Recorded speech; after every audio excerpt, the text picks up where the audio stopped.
আজ থেকে সন্ধ্যা ৭টার পরিবর্তে রাত ৯টা পর্যন্ত খোলা থাকবে শপিং মল ও দোকানপাট। বৃহস্পতিবার ১১ জুন এক সংবাদ সম্মেলনে তথ্য জানিয়েছে বাংলাদেশ দোকান মালিক সমিতি।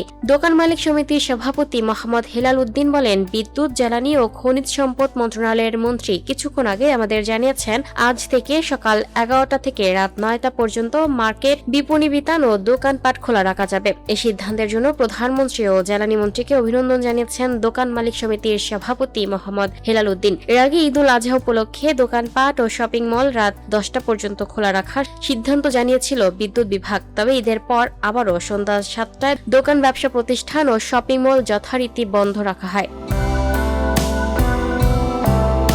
Lucky Akter, up to date news, Dhaka.